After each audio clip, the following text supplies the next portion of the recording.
자, 일단 우리 두산로보틱스가 오늘 자리를 굉장히 잘 버텨주고 있는데 이 자리에서 호재가 나오면은 주가가 올라가기 정말 좋거든요. 많은 분들이 두산로보틱스에 대해서 기대는 하고 있지만 생각보다 주가가 굉장히 아쉽기 때문에 정말 좀 기대하는 대로 갈 수 있을까라는 질문을 오늘도 하고 계실 텐데, 자, 드디어 시작됩니다. 트럼프 대통령의 9년 만에 중국 방문. 9년 만에 중국을 가는데 이 일정이 꽤나 흥미로워요. 트럼프 대통령의 중국 방문이 우리랑 어떤 연관이 있을까요? 하시는 우리 가족분들 많으실 것 같은데 정말 중요한 일정이라서 오늘 일정 모두 다 체크하셨으면 좋겠고요.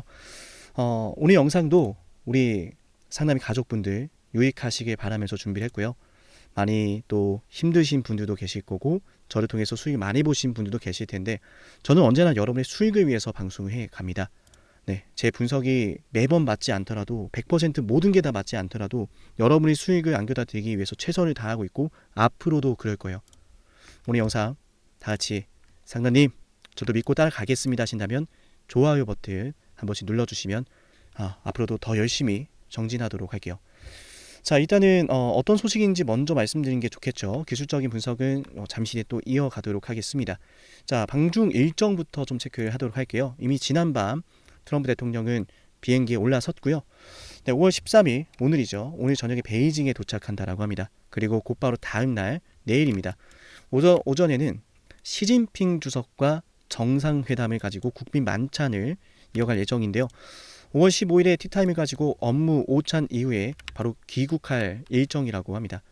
2박 3일의 일정이고 어떻게 보면 굉장히 타이트한 일정인데 저는 이 타이트한 일정 우리가 봤을 땐 타이트하지만 트럼프에겐 전혀 타이트하지 않다라고 봅니다. 제가 방송이다 보니까 많은 걸 다 알려드릴 수는 없어도 핵심은 이거예요. 트럼프 대통령은 중국을 상대로 시진핑 주석을 상대로 꺼낼 수 있는 카드가 굉장히 많아졌다. 중국 입장에서는 정말 괄목할 만한 경제 성장을 이룬 것도 사실이지만 사실상 이 트럼프가 만들어낸 이런 상황들이 중국 쪽에선 어떤 협상을 제안하기엔 좀 불리한 것도 사실이거든요. 왜냐하면 원유를 이란으로부터 받고 있었고 그 이란을 미국이 이번에 제거를 했죠. 베네수엘라 마찬가지로 베네수엘라 굉장히 중국에게 여러 의미로 중요했었는데 제거를 했죠. 지금 중국의 제조업이 주력 경제 성장의 발판이었다는 건 다들 아실 겁니다. 근데 그 발판 중에서도 저렴하게 원유를 받아왔던 것이 굉장히 중요한 역할을 해오고 있었는데 그걸 트럼프가 모두 제거를 해놓은 상태고 이란의 항구는 아직도 모두 봉쇄가 되어 있어서 그 어떤 것도 오고 갈 수가 없는 상태예요. 자, 그럼 이제 중국을 만나러 가면은 어떤 협상이 이루어질까요? 굉장히 미국에 유리한 제안들을 하겠죠. 중국 입장에서는 도저히 수락하기 쉽지 않을 것들도 있을 수 있고요. 물론 다를 수도 있습니다. 제가 미국인이 중국인이 어느 한쪽을 결국 편드는 것은 아니고요. 지금 흘러가는 상황을 봤을 때 제가 생각하는 방향성이에요. 공감하시는 분들 좋아요. 제가 어떤 말인지 이해되시죠? 자, 그래서 우리 주가는 무슨 상관일까? 좀 말씀을 드려봐야 될 것 같은데 뉴스에서 말하지 않는 진짜 의제들이 바로 이런 거라는 거예요. 공급망입니다, 여러분.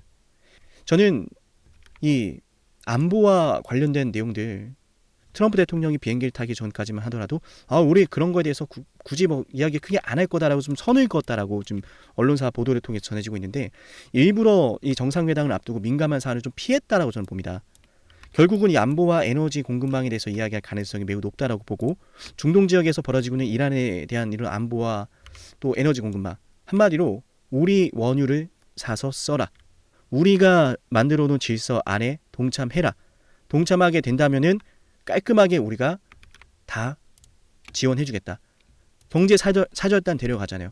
테슬라, 스페이스X, 애플, 보잉, 엔비디아, 그죠?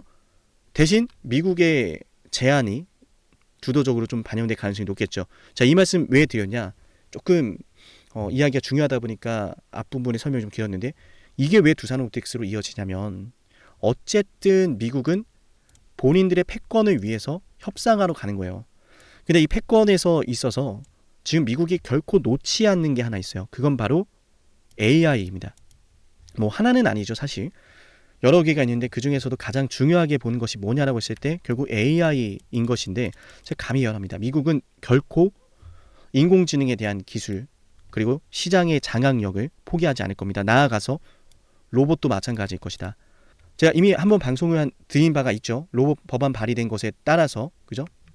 어메리칸 시큐리티 로보틱스 액트라고 하는 이 법안, 민주당과 공화당의 모두의 지지를 받으면서 초당론적 입법이 지금 앞두고 있고, 자, 이 말씀 왜 드렸냐면 미국은 로봇을 포기하지 않을 거라는 거예요. 즉 중국의 로봇이 중국산 로봇이라든지 중국산 로봇 부품이라든지 소프트웨어라든지 이런 것들이 미국을 중심으로 이루어진 이런 시장 안에서 주류가 될 가능성이 현저히 낮다라는 거예요.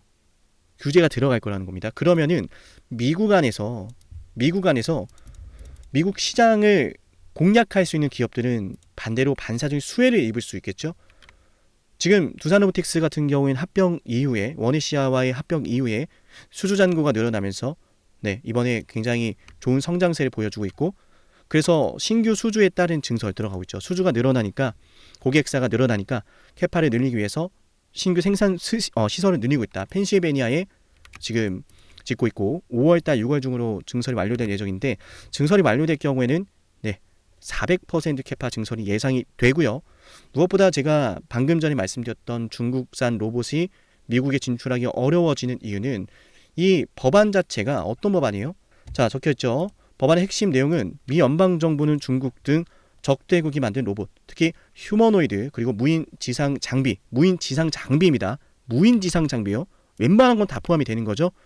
자, 그런 것들을 구매하거나 사용하는 것이 금지된다. 중국과 적대국이 만든 걸 사용하는 것도 안 되고 구매하는 것도 안 돼요. 단순 구매뿐만 아니라 로봇 관련 사업에 연방 자금 투입도 금지가 됩니다. 보조금 이런 거 못 받는다는 이야기예요. 즉 정부와 공공 영역에서 중국의 로봇 침투가 완전히 차단된다는 것이 핵심이고요. 이렇게 된다면 이번 트럼프 방중 일정 뒤에 과연 어떤 것이 결정될지 우리가 A부터 Z까지 하나부터 열까지 모든 것들을 속단할 순 없어도 미국 중심의 협상이 이루어졌을 경우에는 앞으로 AI라든지 로봇이라든지 이쪽 분야에서만큼은 미국이 주도하는 흐름이 산업 성장이 이루어질 가능성이 굉장히 높겠고, 그렇게 된다면 이미 엔비디아와 긴밀한 협력을 하고 있는 두산, 굉장히 큰 수혜가 예상이 되겠죠. 이미 북미 시장을 공략하고 있고 원액시아 인수도 해놨고, 또한 펜실베니아의 신규 공장을 짓고 있는 두산로보틱스, 굉장히 앞으로 많은 것들이 수혜가 될 수 있겠죠. 마치 2차전지가 수혜를 받았던 것처럼 보조금이라든지. 저는 그래서 두산로보틱스가 오늘 굉장히 중요한 흐름을 보여주고 있다고 봅니다. 지금 여러분께서 영상을 보고 있다면 구독 잊지 마시고 문자 신청부터 하세요. 지금 이 순간부터 대응이 중요한 거예요. 방중 일정에서 어떤 결과가 나오는가에 따라서 주가의 단기적인 방향성이 보일 테고, 그 방향성이 때로는 정말 어마어마한 흐름으로 이어질 수 있는 중요한 구간이 있기 때문에 실시간 대응이 그 어느 때보다 중요한 상황이고요. 그에 따른 주가 대응 제가 해드릴 겁니다. 늘 말씀드리지만 10만 구독자 달성까지는 제가 장중에 실시간 무료 대응은 우리 구독자분들 대상으로 진행을 해드리고 있고요. 그렇게 해서 또 10만 구독자 달성 함께 해주신다면은 제가 또 무던히 노력을 하겠죠. 어쨌든 무료로 대응 도와드리고 있기 때문에 지금 자리에서 함께 대응 받아가시고, 오늘 이 캔들에 대한 의미를 좀 추가적으로 말씀을 드리면, 지금 두산로보틱스의 주가는 여러분도 느끼셨겠지만 올라가고 있는 주식이에요. 올라가면서 변동성이 점점 커지죠. 변동성이 점점 커집니다. 오르고 조정받고 오르고 조정을 받고 오르고 조정을 받고 오르고 조정을 받고 있어요. 점점 변동성, 즉 올라가는 폭이 커지고 있다는 거고, 지금 이 변동성 안에는 상승 추세가 포함이 되어 있고요. 이런 상승 추세는 앞전의 매물대를 소화를 하는 매집형 상승 추세라고 보여지기 때문에 이 안에서 많은 물량을 축적해 놓은 주포 세력이 있다라는 계산 하에 이 주가는 신고가를 뚫어낼 가능성이 높겠다. 그런데 이런 와중에 최근 이런 음봉이 연속해서 달리고 있었잖아요. 그죠? 그럼에도 불구하고 주가가 추가적인 하락으로 들어가는 것이 아니라 이렇게 도치형 캔들이 띈다는 것은 주가가 빠지고 매도가 나오고 있음에도 불구하고 방어가 되고 있다는 거예요. 그죠?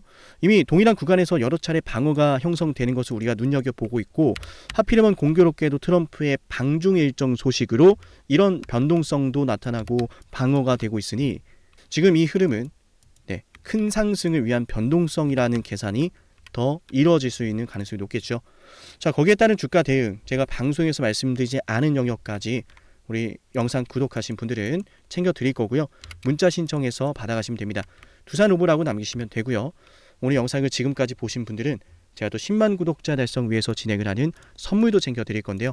장중에 실시간 무료 대응뿐만 아니라 제가 또 열심히 준비한 선물도 챙겨드리고 있으니 이 선물의 핵심 한번 말씀드려 볼게요. 영상을 지금까지 보셨다는 건 노력을 하신다라는 거고요. 저는 그런 노력을 하시는 분들이 진심으로 성공하셨으면 좋겠어요. 그래서 어쩌면 여러분에게 둘도 없는 기회를 드릴까 합니다. 황당하시죠? 이 사람은 뭔데 나한테 기회를 준다라고 하는 걸까? 속는 셈 치고 딱 한 번만 들어보세요. 어쩌면 둘도 없는 그 기회가 여러분의 문을 두들기고 있을지도 몰라요. 어떤 기회인지 모두 설명을 드릴 건데요. 지금 제 연락처 7371-7454 여기로 빅사이클이라고 문자 신청하시는 분들은요, 앞으로 다가올 그 빅사이클 대장주를 알려드릴 겁니다. 물론 그냥 알려드리진 않습니다. 댓글로 빅사이클 문자 남기면서 우리 영상 끝까지 봤다라는 걸 인증하시면서 문자 신청해야 돼요. 간단하죠? 댓글로 빅사이클, 문자로 빅사이클 남기면 됩니다. 자, 여러분들 생각해 보세요. 이미 급등해버린 주식 먹으면 얼마나 먹겠습니까? 물론 크게 올라갈 수도 있죠. 단타를 잘 하시는 분들도 많으니까요.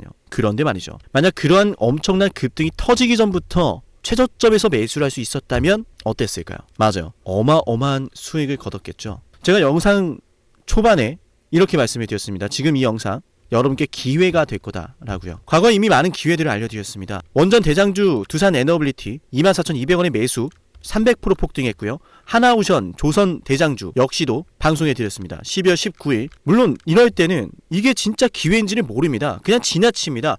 움직여야 되고 받아들여야 되고 동참해야 되고 행동해야 되는데 그냥 지나치기 마련입니다. 눈앞에 기회가 왔을 땐 거머줘야 되는데 말이죠. 하나오션 이때 당시에 주가 32,800원입니다. 여러분이 어떤 심정으로 주식을 하시는지 잘 알고 있습니다. 그렇기 때문에 더더욱 기회가 왔을 땐 두려움이라는 게 항상 존재해요. 이게 정말 기회가 맞을까? 맞습니다. 왜냐? 원전과 조선 모두 잡아냈고 한미 반도체도 잡아냈어요. 한미 반도체 아무도 거들떠 보지 않을 때 저는 여러분에게 엔비디아와 삼성, SK, 하이닉스 이 구도를 여러분께 이 생태계를 이미 2023년 11월 8일 한미 반도체 최저점일 때 말씀드렸습니다. 아무도 모를 때 말이죠. 조회수 보이세요? 아무도 관심 없고 아무도 모르니까 이런 기회를 아무도 잡지 못하니까 조회수도 안 나옵니다. 영상을 올렸는데 아무도 안 봅니다. 왜?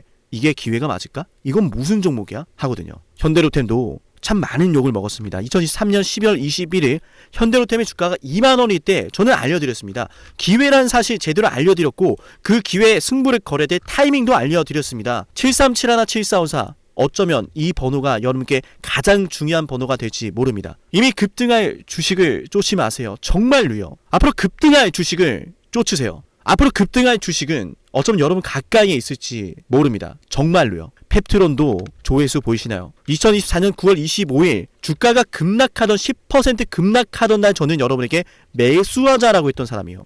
다음 날부터 초급등이 시작됐고 47,900원이었던 주가가 얼마까지 올랐습니까? 수십만 원까지 올라가면서요. 648% 급등이 나왔어요. 많은 분들이 제게 연락이 오셨습니다. 너무 고마워서 어떡하냐고. 이런 방송, 이런 분석을 처음 본다라고. 내가 오늘의 기쁨을 누리려고 지금까지 고생했나 싶다. 저 이 수익금으로 정말 좋은 것들 많이 할 겁니다. 이런 말들을 들을 때가 가장 행복해요. 맞아요. 제게 가장 의미 있는 일은요, 제 방송을 보시는 분들이요, 이런 대박주를 매수하시면서 초대박주를 매수하시면서요, 제게 고맙다라고 하시는 거예요. 이번에 본 수익금으로 자녀 대학 등록금 혹은 은퇴 설계자금 준비했다라고 하면서 제게 의미 있는 시간을 가졌다라고 전해주실 때가 가장 기뻐요. 저는 그렇게 의미 있는 일을 하고 싶습니다. ABL바이오 일라이 리니와의 계약이 터지기 직전 10월 28일 단 한 번도 조정이 나올 때 매수를 외치지 않다가 딱 이날 매수를 외쳤었는데 이러고 나서 초급등 나왔죠. 상한가 나왔죠. ABL바이오 일라이 리니와 계약 터졌죠. 맞아요. 주식시장은 항상 뭐가 존재합니까? 빅사이클이란 게 존재합니다. 근데 그 빅사이클이란 녀석은 이미 터지고 나니까 빅사이클처럼 보이는 거죠. 진정한 빅사이클을 수익으로 거머쥐는 자는 맞아요. 0.1%도 채 되지 않습니다. 그런데 이상하지 않습니까? 도대체 이 상남이라는 사람은 왜 매번 다 잡았을까? 두산에너, 하나오션, 한미반도체, 현대로템, ABL바이오, 펩트론 이미 급등하고 있는 주식이 아니라 앞으로 급등할 주식을 외쳤던 사람이라면 여러분께 필요하지 않겠습니까? 여러분이 바라는 것은 이미 급등한 주식이 아니라 앞으로 급등할 수 있는 주식이요. 수백 퍼센트 올라간 종목들입니다. 이를테면 500% 올랐던 종목이 있다라고 볼게요. 이 기회를 여러분이 잡았더라면 뭐 다른 뭐 5개 종목들 10% 수익 봐서 50% 마이너스 보고 100% 마이너스 봐도 여전히 500%라고 하는 굳건한 수익이 있으니까 두렵지가 않아요. 이런 말이 있습니다. 대장주 하나만 제대로 잡아도 마이너스가 두렵지 않다. 대장주가 그래서 대장인 거예요. 왜 한 번 대장이 영원한 대장이냐? 왜 대장주를 사람들이 그렇게 노리느냐? 얘만 잘 공략해도 다른 거 떨어지는 거 두렵지가 않아요. 기회란 사실을 제대로 알았다면 놓치지 않으셨을 겁니다. 과거로 돌아가서 다시 최저점 매수할 수는 없습니다. 하지만 지금 이 순간 앞으로의 기회, 앞으로의 타이밍은 알 수 있어요. 제가 이 모든 걸 잡아냈으니까요. 물론 결코 자랑하는 것은 아니에요. 오해하지 않으셨으면 좋겠어요. 진심으로요. 앞으로 저와 함께 이런 종목들을, 이런 빅사이클을 공략하자라는 말씀 드린 거예요. 아시겠죠? 737-17454여기로 빅사이클이라고 문자 신청하면 돼요. 물론 문자만 남기는 분들은 공유해드리지 못합니다. 왜? 영상을 끝까지 보시고 댓글에 참여하는 노력, 돈을 벌고 싶다는 그 노력을 보이시는 분들, 저는 노력하는 분들이 성공하길 바란다라고 했어요. 그분들에게 빅사이클, 다음 빅사이클 종목 드릴게요. 오늘 방송 여기서 마치고요. 다음 방송에서 뵙겠습니다. 감사합니다.